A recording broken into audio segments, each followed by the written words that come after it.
We have Tony Graham back this week. Great, because he was a great guest last week.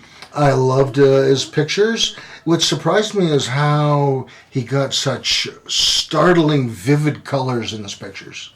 Yes, I thought his pictures were amazing. Well, and a lot of those are for sale on this website. We'll put that information up. Please welcome back for another episode, Tony Graham, photographer and artist. Welcome to the third chair. Tony is still here. After a week living down here. We let him. We sent the cats down, and I slid a pizza under the door. DoorDash. Well, hopefully everything is fine. We left Peter out here one time for a week. We had to bring him pizza like every 2 hours. And that's even at 2 in the morning. It literally sounds like my early 20s. Yeah. If I don't get my pizza every 2 hours, I get faster. Yeah, well, sure was then. Okay. Now, on the last show, you told us about this project where daughter was chasing her mother. Yes. And wearing a wig. Yes. Okay, how about some other project? Because you said along those lines? Well, along those lines are ones you think the audience would find interesting. Ooh. All right. Just so people kind of have an understanding as to the kind of work that I do. Broken Glass Photography established itself by being burlesque photography. I did a lot of burlesque. I still shoot burlesque, but I shot burlesque for a good 10 years of my career, shooting shows and models and folks having to do with the burlesque community. Okay, is there a big because they go around the country? All around the world. And you went around the world with? I've only gone as far as Albuquerque and Denver. It's the end of the world, yeah. So Albuquerque to Denver. Those are both very different worlds. It's coming though. I want to shoot. I would love to do something. You got to go to North Carolina. North Carolina for a wedding. Unfortunately, one of these days I am going to. Unfortunately, I have not gone out of state with it, but that's on my bucket list. That's a thing that I really want to do. So a lot of my work was kind of with that. That kind of led to a lot of the model stuff that I shoot. Then that led into the kink stuff that I shoot. The more fetishy stuff. That's all the black and white photos. That's rule number one, shooting kink. It's always got to be in black and white. So it looks more dramatic. It's nonsense, but it works, right? It works. It gets you published. That's how the rules are the rules. The rules are the rules. It doesn't matter what it is. It's in black and white. But so because of that, I have a lot of different ideas that get thrown at me that are can get way out there, and those are the ones that I will get approached with something, and I'm like, okay. 4 of those things that you just mentioned are felonies. So we're going to tweak that a bit so we can actually make it somewhat legal. Good thinking. I'll give an example of that as a project idea. I'll clean it up, but because I've told the story before. It's a funny story.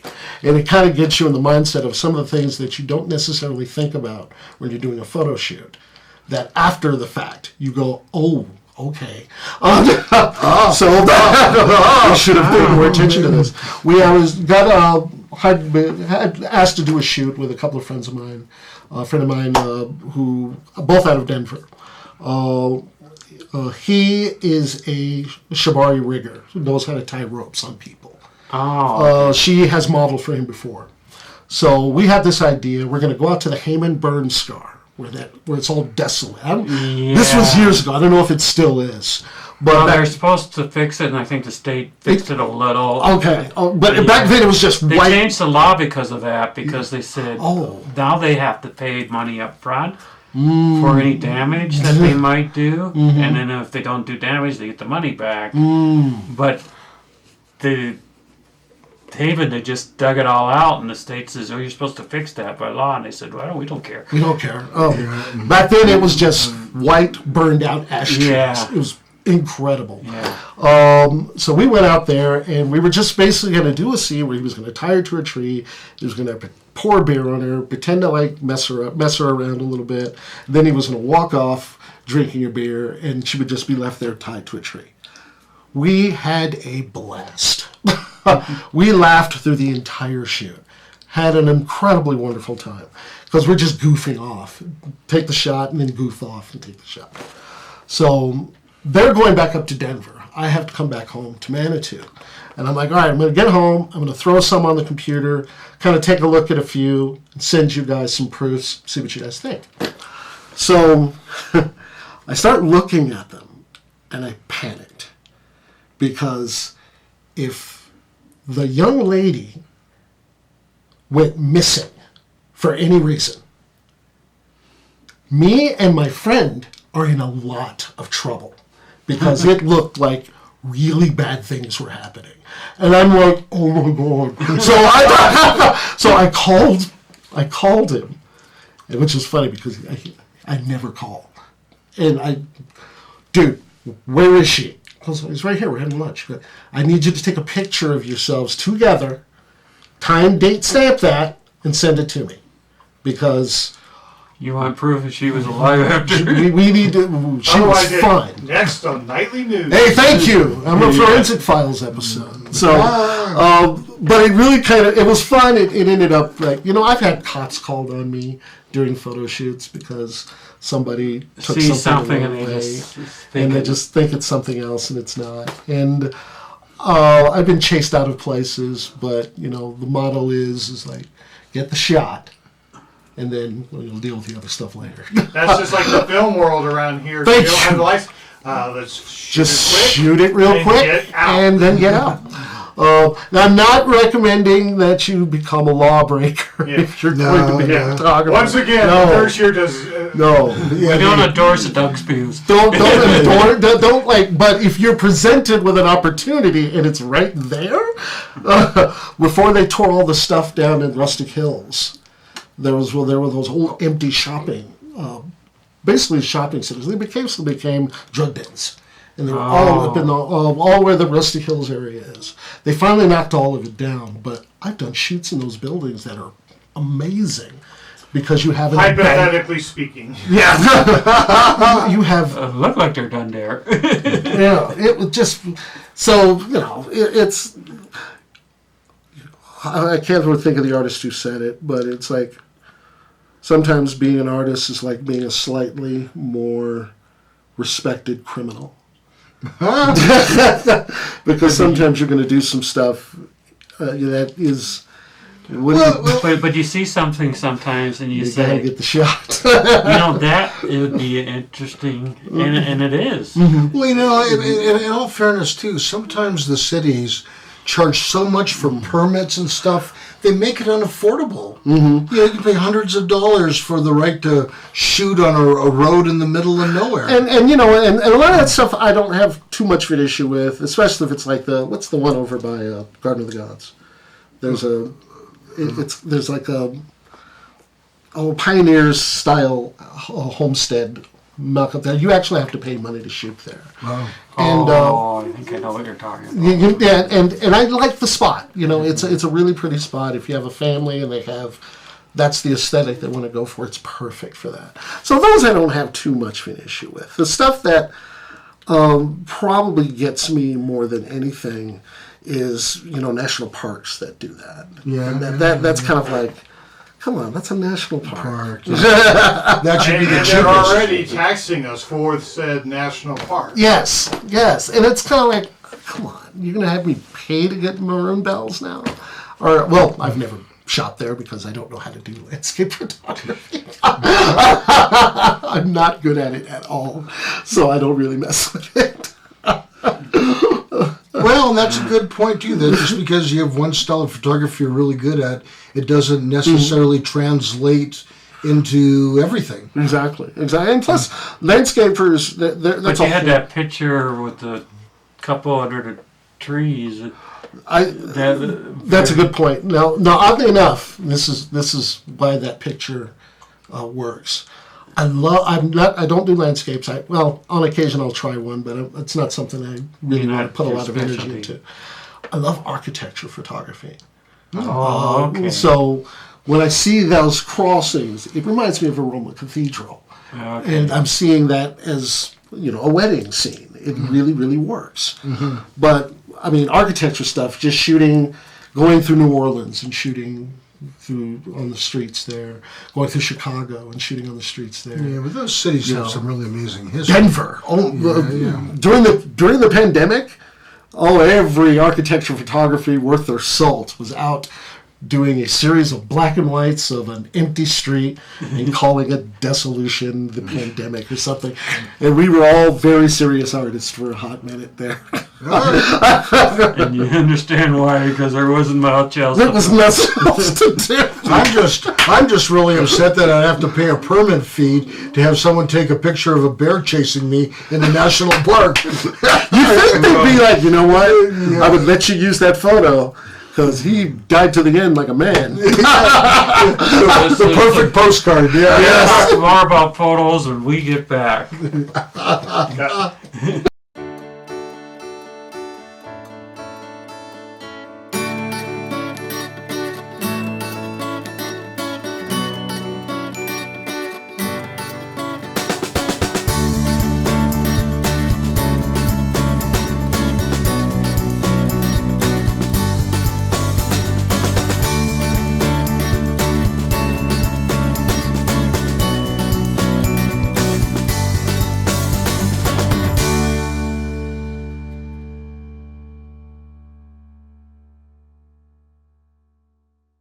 Welcome back. Peter's yawning. It's past his bedtime. He's old. That's mine. Very old. Don't trust when he says his age.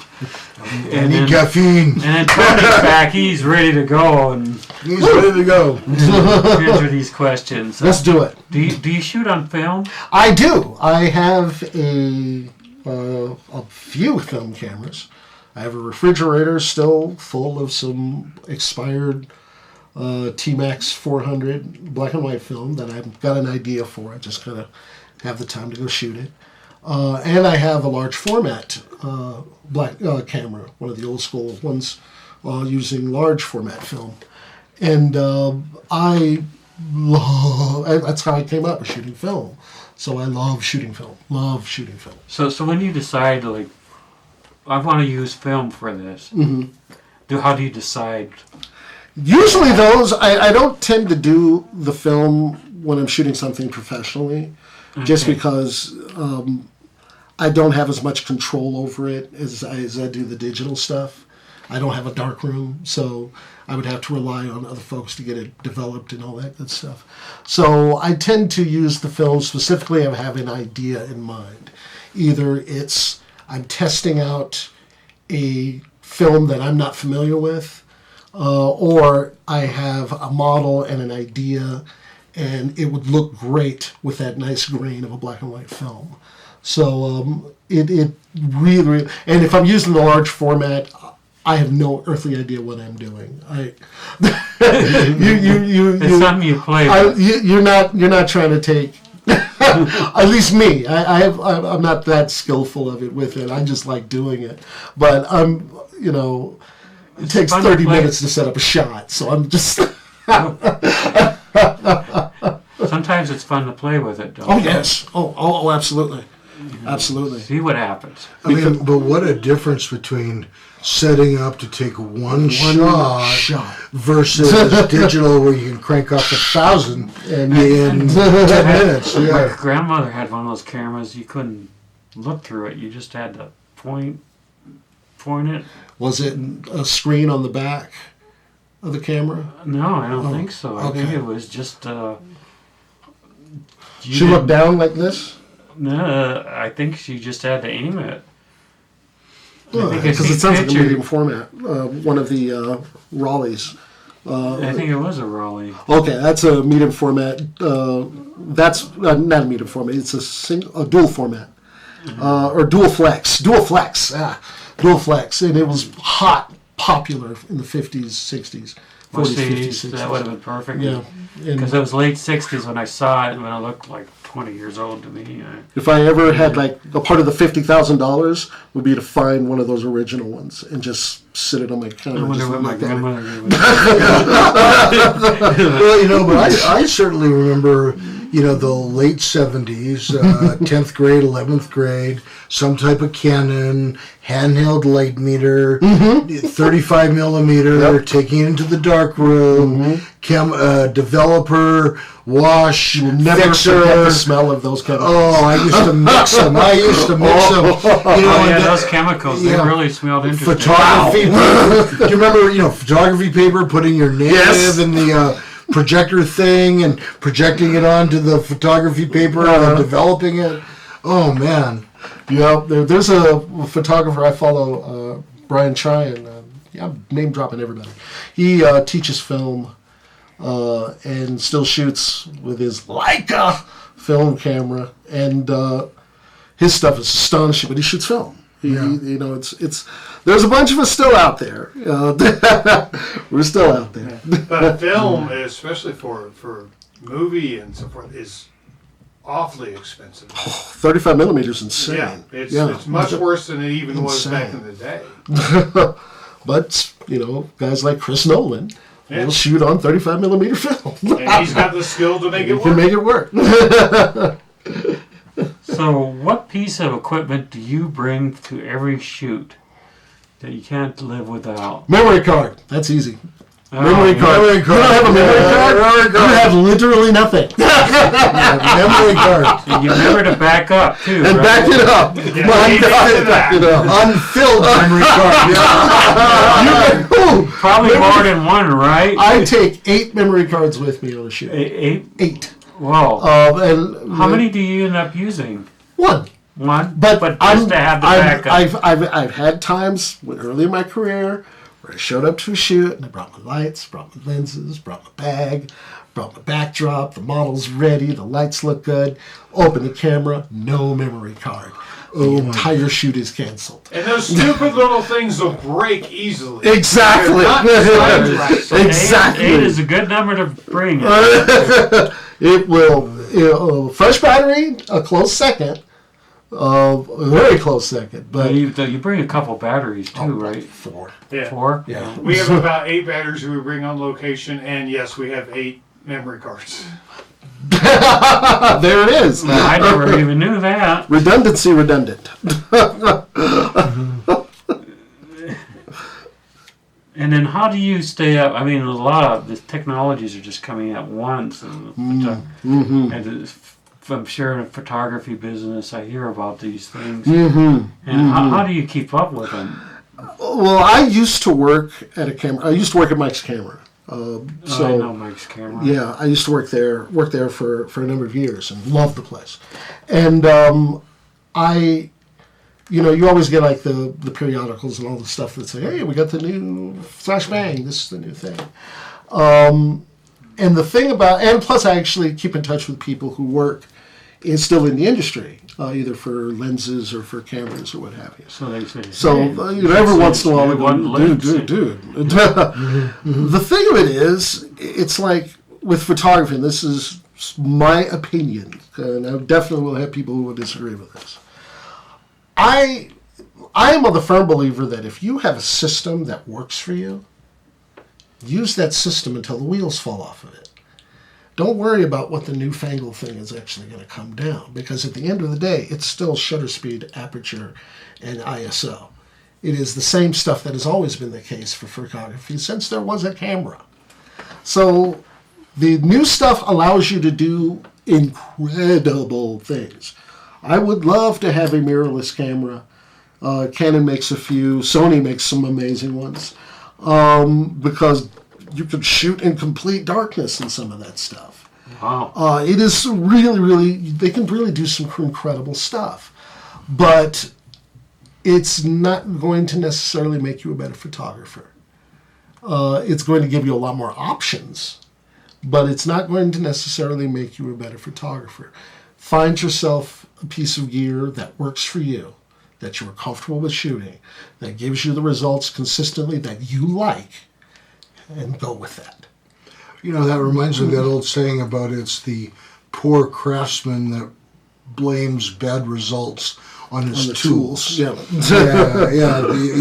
Obviously you want to have the right tool for the right job, but there's way more to photography than the high-tech equipment. I mean, I used to kind of have this thing against the camera phones as folks who will like have camera phones and they'll take pictures and then they'll call themselves a photographer, and it's like now I don't really worry about that. It's everybody's out there, they're having fun doing it. My theory is I take 6 pictures and one of them might be good. And that's not a bad thing. So my riches, I take 600 pictures. One might be good. Yeah. Now, if you're filling up I don't a want to memory, stand there. I don't want to stand there for 600 you're pictures. filling up a memory card. What are you doing? I could delete. Yeah, that's what I do. I'll delete the space. That was bad. Yeah, that one's rough. That was rough. Okay, there's 6 of those. There's one you like. Yeah, I gotta take a picture of my shoe. Well, there's certainly people trying to make like feature films on their camera, on their phone. Oh no, that's some of incredible. the fantastic i14 tool for that. is a pretty good microphone, pretty good camera. You are not going to have a bad time being able to make a film with an iPhone. You're going to get a quality image off it. There's literally nothing wrong with it. It is literally a tool. Now what you put behind it is up to you at that point. Though. And when we come back, Peter's going to ask you a question. Even better. Yeah, that kind of is the point of an interview show. Yes. That's newfangled and different. Newfangled and different.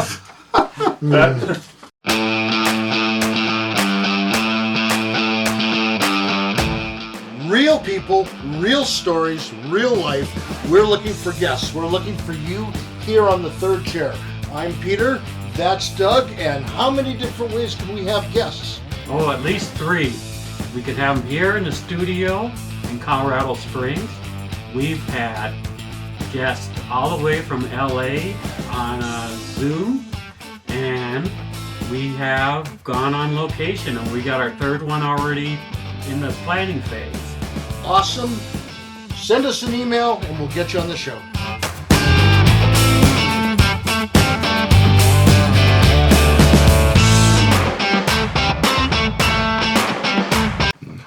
Welcome back to the Third Chair. I'm Peter. Doug is still over there, and we have our special guest, Tony Graham, tonight's eye candy. Thank you for your great answers. And between takes, it just went off the rails a A little. little. We're good though. Yeah, We're professional. But that may appear in a moment before we continue. It may just the camera was recorded. Yeah, the camera. Oh, that's good. Yeah, we get the That's bloopers. good. Yeah, good blackmail material. Just bleep out the names. Third Chair, Tony Graham episode, segment 8. Yeah. Oh, Yeah, you're doing great. You're doing great. Thank Good you. answers. Good answers. Yeah. oh, thank Good energy. you. Thank you. Am I starting to? Yeah, because I sit at the end Of course, the yeah. That's how that works. You're just Little head. communicating. Kind of a Siskel and Ebert, but different. Yeah, he's the smart one. I'm the good-looking one. Yeah, that's really it. That's exactly what it is. Well, tonight you're the eye candy. Wink. I'll suggest. So I would like you to walk me through from start to finish, just sort of your moves from the time a client comes in and says, Tony, I got this idea.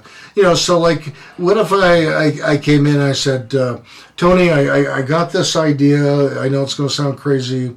I'd like something that's kind of dark and spooky and and makes me look a little bit like a serial killer, maybe the vibe of a dark street, a dark house, a dark forest, me just shooting my thoughts of what I'm after. How do you run with that? What's your mental process?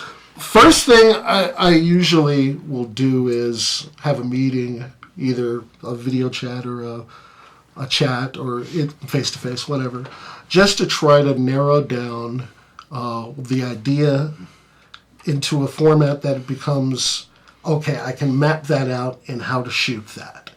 And I'm going to use an example of two friends of mine that I did a shoot for. Because they always do Christmas cards each year, and their Christmas cards are hilarious because they'll just do weird stuff. And they're two really cool people, and they wanted to do a shoot where they took two characters they really liked from a TV show called Stranger Things, and they wanted to put it behind like a green screen effect of everything that was going on in the show. So I'm like, I've done that maybe twice in my entire life. So I'm going to have to relearn how to do that. And it was, let's meet, let's see what the outfits are going to be, let's practice what our lights are going to be, let's make sure that we have everything where we kind of want it. That way we can work and kind of get the shots done, and we don't have to spend 4 hours trying to do a shoot. My main thing is that I want to keep the mood light. I want to have people, I want their energy to flow with mine. I always tell folks, if you were going to work with me, the main thing I want you to do is that I want you to give me any of your ideas as I'm shooting. I'm not saying that we'll shoot all of it, but I really want to hear what you're thinking, because then maybe it's going to trigger me to go, oh, okay, that's an interesting way of looking at that. That's not what I was seeing. Let's try it this way. So, really, then the shoot itself, I usually don't like to shoot more than an hour. I always think if you're shooting past that, you're just kind of wiping everybody out. And if you... Exactly. It isn't easy to model. I mean, No. Modeling is one of the hardest things in the world. I was talking to Michelle, the model, about this. Modeling is kind of is basically kind of walking the line between acting and just sort of posing, because not only do you want to be able to pose, but you want to be able to convey the story to the viewer as to what they're seeing in the pose, in the model. What is the emotion that they're trying to put off? Where's the vibe at that you're trying to go for with the image? It actually takes a lot of energy. It takes an enormous amount of energy. Yeah. That's why, pin-up models who are still doing pin-up, that's the hardest modeling in the world. It is ridiculously, everything has to be absolutely straight up and down. And there's not a whole lot of, it's gorgeous to look at, but to get that body into that position is literally gymnastics. And then you got to hold it. That's the hard part. Crazy, absolutely crazy. Yeah. But yeah, to kind of keep the energy up, kind of keep the creative process going. That's really, really kind of the great part of it. Even if it's something that's of a darker nature.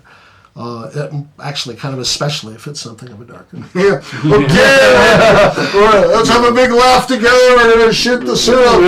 Exactly. You kind of want to... Yeah, when you're having your arm cut off on a nice When you read articles about people making movies, they said in comedies everybody's real serious. Yes. And in drama they're having fun. They're having a blast because they've been let off the steam. Exactly. In comedy they're worried about getting their timing right or lines right, and because and that's a good point that actors should learn. If you're cooperative and upbeat on set, people want to hire you. People want to work with you. Yeah, they want to work with you. If you're a prima donna, you may be famous, but you're not going to get as many gigs. You're going to have you're going to have models who are not going to work with you. You're going to have photographers not going to work with you, and that's a thing. And that leads to directors and producers not wanting to work with you. Yeah. Yeah, it's always. I always marvel when I hear of people like Keanu Reeves of the John Wick series, and you know that he's like one of the most amazing guys to work with. Apparently, just 4 years old, and people love him. and he's amazing. Yeah, I You know, I also remember reading a story where they were filming one of the James Bond movies, Live and Let Die, and the caterer didn't show up. And I've heard the story. Yeah, and Roger Moore he cooked for everybody. Yes, cooked pasta dinner for the entire crew and yes, stuff. I've heard that. You know, it's like what perfect behavior to get hired back for the next gig. Exactly. But then you get the actors that, and I won't put any of the names out there, but well-known actors that the coffee person is not even allowed to look at them, make eye contact, and you know, and people come in to clean up. Okay, well, you clean up and get your own coffee. Can you beat me up? Because that's cute. But yeah, whatever. I just think it's just a good lesson that if you're blessed enough to get an acting part or modeling part, have a great attitude, a smile, cooperative, and you'll get more gigs. No, I mean with that, I do a photography.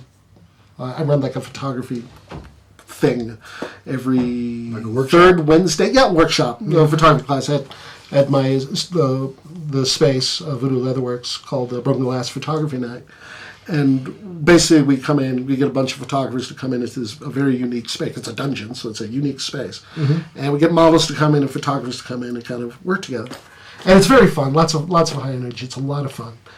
But one of the things I will mention to that is that models should know their boundaries. Be professional. Be polite to everybody, but don't be afraid to stick up for yourself if things start to get ways that it shouldn't get. Sure. That's something that happens. I'm a big advocate of that, and that's something that happens way too often still. Oh yeah. So yeah, but that just if you're nice, you're gonna get work. It's as simple as that. Right. By nice, I wasn't saying let your boundaries go, but you know for sure if you're nasty, people just don't want to work with you. It's too much extra energy. It's too much extra hassle. Too much work, and then I don't have to work. It exhausts you.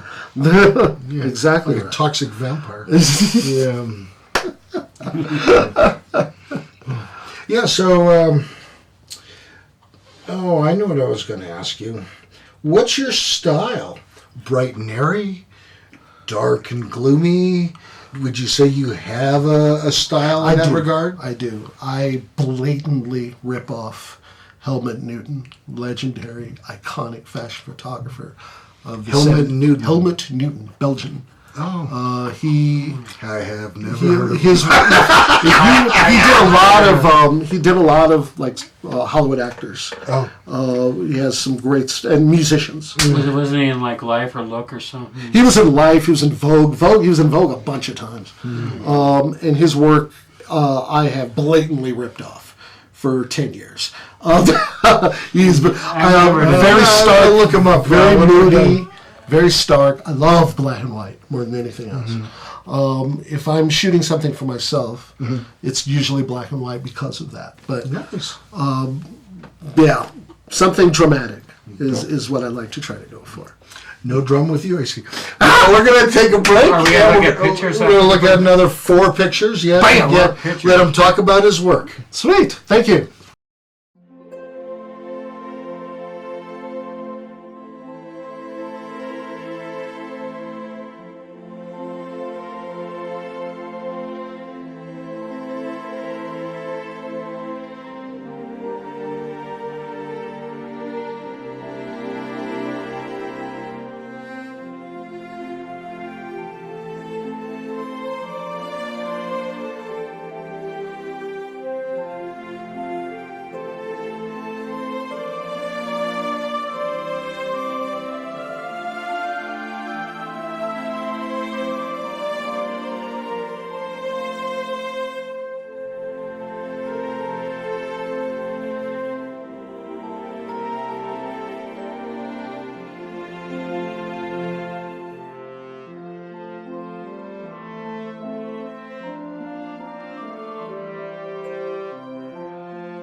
Welcome back to the third chair. Peter is still here, although I must say I've yawned a time or two. It's been a long day.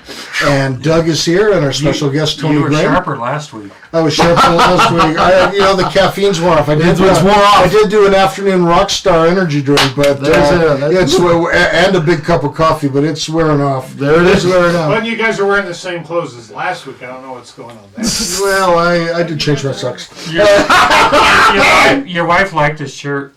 Yeah, she said you look fancy tonight. Yeah. Get it! Nice! Well, as we have done in the previous episode, in this segment, we're going to look at some of your work. This is off your website. Yes. Some of these pictures are for sale. And so the first one here that I've labeled Tony number 7 is a picture. You say the model's name is... Sathya. Sathya, She that's is... beautiful. Sathya is a dancer. And dancer. One of my favorite kind of models to work with because dancers have full control of their bodies. And she can do absolutely incredible posing. Nice. I was really stunned by this. To me, a couple of things. One, the red lips just pop off the page. Yes, it does. Yeah, Yes, it does. and to a certain extent, the bracelets on her. And then I like the depth that was seeing the wall or the walkway, whatever that is on the left side, kind of gives to it behind her. Yes. Yeah, and a little bit of wild hair and wild earrings and nice tattoos. It's just That's one of those shots that when I lined it up, it was like, oh, this is really going to be a nice shot because everything just kind of came together really, really nicely. With it just to me when I was looking through all of them on your website, that just popped out at me. And here's another one. Is that the same gal? Same model. Yeah, we actually shot that the same day. And this was over by the Olympic Museum. Oh yes, the Skybridge. I had never been there. I haven't either. Was it just Paralympic and Olympic? Yeah. Yeah. It's really cool. It goes over the train tracks, and it's like, okay. You would expect to see it like in Seattle or something. That's what it strikes me. And I like how you put the mountains in the background. Yes. Yes. And the red lips really popping off the picture again, contrasted with the mountains, and sort of. Sathya is very. It almost looks like a white fluffy cloud, but I don't know if that is. It's just like sun. We're trying to get clouds on that one, but I didn't have the proper neutral density filter to try to filter all that stuff out. But at that point, it becomes work, and I'm like, you know what? The photo is fine. Relax. Sathya, the great thing about her is that she has her style is literally everything. It is. She is very much very bohemian, very kind of 60s, and it's just kind of all over the place, and it always works. And she came up with the idea for that bright lipstick, and it worked. It just worked beautifully. So so what I hear you also saying is that a model really has the potential to add a lot to the shoot. We think about the photographer trying to capture it, but when the model sort of is putting it out there, you will know the difference between a model who is very good at the craft of modeling and the model who isn't. You can't say as much these days, about a photographer in that same role. If a model is really, really good, you don't have to work as hard as a photographer. I'm always fond of saying all photographers are lazy. That's why we became photographers. We don't really want to work. We'll work hard, but we're not sitting at a desk. We don't want to do that. So you kind of have to keep those things in mind when you're a model. You can always improve, and the ones who are really, really good. There's not a lot of money in it, unfortunately. No, not anymore. Not anymore. Used to be. You can make some money in it, but you really got to work yourself to death to get it. So do you have models like do they click with different photographers?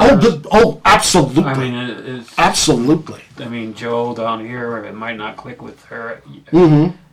her, but you click with her, and then you like work real. There are models that I've worked with that are usually the ones that I work with most, who I click very, very well with.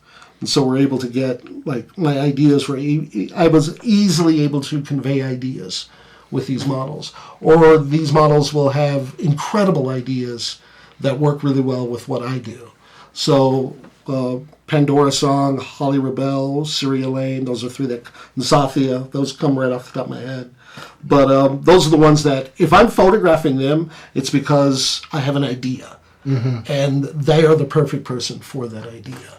Yeah. Oh yeah, that is 100% true. You know, my daughter did some modeling for a while, and it was amazing. She went through a lot of the training and how even they wanted them to learn to smile with their eyes. Smile with your eyes, even if you weren't smiling with your mouth. Yes. Yeah, you know, and just conveying so much through some simple expressions. It's You know, very and then I try and do it, and I felt like an idiot. You know, so because that's it's so subtle. it's so subtle. It is. It really, really, really Yeah, is. it's almost like an actor learning the subtle facial expressions for the camera as well for a scene. Oh yeah. Yeah. My daughter, she graduated from college. She graduated during the pandemic. And so she went to work for a hobby store in Cheyenne. And so she was wearing a mask, and one of their rules was, you got to smile. And this customer knew it, and she looks at my daughter and says, I can tell you're smiling by looking at your eyes. Yep. Yeah. Because your eyes. Yep. Exactly right. Exactly right. This next shot, it was under your section on like bands or. Oh yes. Yeah. And I noticed it was black and white. Yes. So you're willing to go to concerts, rock shows, and shoot the bands playing. And do you ever also try and like record the concert? Before I became a photographer, I did music. I did music for about 10 years. So I had my Fostech deck, and I would go and like record concerts and stuff. Hated it with an absolute passion because it never, you know, you hear live recordings from your people who have a budget, and you compare yourself to that, and it's like, it's not going to sound like that. Yeah. But I did do it, and actually it was interesting to kind of play around with it. But man, I couldn't do that now. I'm not nearly patient or smart enough to do that now. Yeah, I think there's quite an art to recording live shows. Well, but so if someone has a rock band, a grunge band, whatever, and you want some photos of a performance, you'll be there. One of the first things I did professionally was I had a gig working for the Gazette Telegraph, photographing rock shows. And that was a dream come true because, you know. Because they'd give you a ticket to get in. You get a ticket to get in, you go to the front, you shoot the first 3 songs, always the first 3, and then you're out of there. You can go find a seat, and you can, you know, hang out. Really, the first 3? First 3 songs. I thought you want, you know, a few pictures of them like all sweaty after they've been playing a while. The official rule is 3 songs. Oh. Yeah, the first. There's a rule. There is all. It's I don't. Pretty much every band that will, if it's a big band, and they're under a contract with a venue, they'll have a rule that is usually just the first 3. Some bands don't care, but majority of them. I think the biggest one ever did. Well, the biggest one ever did was Bob Dylan. Bob Dylan. Oh wow. But no. It's actually even better than that. I drive in the snow to where was he playing? He was playing on one of the colleges. He was doing a show there, and I get there and I got my camera and I'm like, look, I respect Bob Dylan like you wouldn't believe. I know maybe 4 Bob Dylan songs, and I guarantee he's probably not going to do "Tangled Up in Blue" tonight. So it's not going to happen. So I'm not, okay, this will be great. So I go in, I'm like, all right, I'm the photographer. He goes, oh, no, Bob doesn't want any pictures taken. Oh, that makes your night, doesn't it? And I'm like, oh. So I called my guy, and he's like, well, just enjoy the show. And I'm like, all right. So he played a lot of newer stuff, and I'm like, okay, I got to see Bob Dylan. Yeah, you couldn't take a picture from afar. It was funny. They made me put my stuff in the car. It was. Oh my goodness! Wow, that's interesting. That's interesting. All right. Well, we're gonna wrap up this segment. We're gonna go to a break.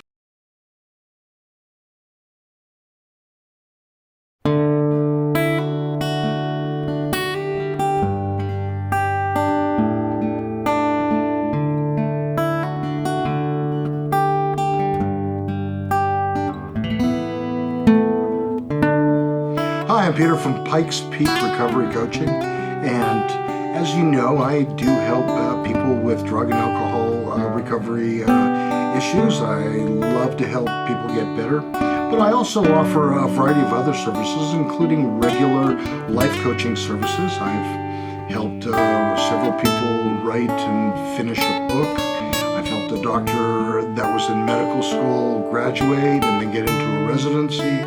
And I also actually have quite a background in mathematics, and I do some math tutoring for the GED as well as the ASVAB for those that are thinking about a career in the military. So my contact information is on the screen.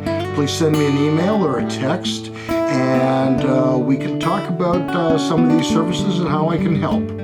That's Peter Grigg at Pikes Peak Recovery Coaching.